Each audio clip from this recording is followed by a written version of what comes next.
Of getting caught shoplifting. So here me and my friend are literally praying, like holding hands and everything, like bowing our heads, just asking God, please, like, can we not get caught today? And we see this fat motherfucker, literally chasing us down, like, yeah, return the bathing suits, I saw you steal them on the camera, blah blah blah, give me your bag. So we were like, ah shit. So then we walk back in JCPenney, they take us in this back room. And mind you, I walked out holding the bag with all of the stuff. She was only holding the purse, and her purse, like the felony charge, like, or whatever, was $50, and then mine was $539, because that's how much all of it added up to in the end. So we were only like 14, so to scare us, they called the cops, and we got arrested, walked out in handcuffs, got taken to the police station. I had my fingerprints done, and the girl that I was with didn't because hers wasn't so hot. You like the color green? Well, guess what? It has heavy associations with death. You want to know why? Back in the 1800s, a German dye company and a German lead company got together, and they created a color that was so beautiful and vibrant, people started calling it emerald green. And they started making that shit with everything. Clothes, wallpaper, carpets, I mean, fuck, you name it, they made it. Well, the reason it was so beautiful is because it was made with arsenic. You know, the thing that kills you. It's poison, right? Well, people started to die from that because they were wearing clothes, getting open sores, blisters, wounds from wearing it. And in fact, some of the factory workers got so sick, one of them started throwing up green. The whites of her eyes turned green, and right before she died, she said, everything is green. Babies and people kept in green rooms died. And green. Beautiful colors. My future mother-in-law is the absolute worst person I've ever met in my life. I'm 30 years old and my boyfriend is 31, and we've been together for 8 months. He's the sweetest and most caring man I've ever met in my life, but the biggest surprise is when I met his mother.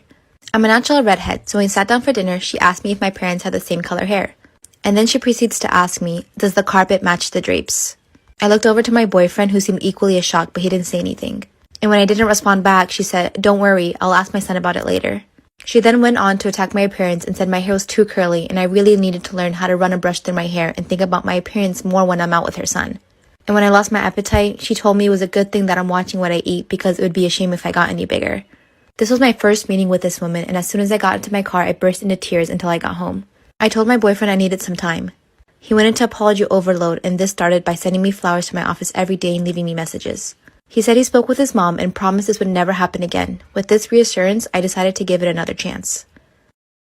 How to make someone obsessed with you. Okay, listen. What I'm about to share is very manipulative, and I don't recommend you use it on just anyone. But if you want to know how, then watch till the end. A lot of people think that if you want someone to be obsessed, you need to play hard to get or ignore them, and that is false. What you actually need to do is send mixed signals. Because think about it. Whenever someone has sent you mixed signals, that's when you've started to psychoanalyze and figure out what went wrong, and that is when you get hooked. So how do you send mixed signals? Easy. You're going to create pleasure and pain. Let's start with pleasure. Give this person attention, give them hope, let them get comfortable. Almost like they're in an ocean with unlimited supplies of water. Next up, pain. You're going to take them from that ocean and drop them in the desert. Okay, no more water supply. In other words, no contact. Because that's when they're going to get confused. And that's when they're going to worry that they lost you. The less certain they are, the more obsessed they'll become. Tap that plus sign to follow for more and find me on Insta to choose my next topic. The time a nail salon took advantage of my blindness. We go back and forth a few times. I'm positive that I gave her the right amount. Really counting it back to her, and she's like, no, you're wrong. And at this point, more people are walking into the salon, so I'm getting really uncomfortable. Back at it, I should have pulled out my phone that has a money reader on it and read her the money using my screen reader,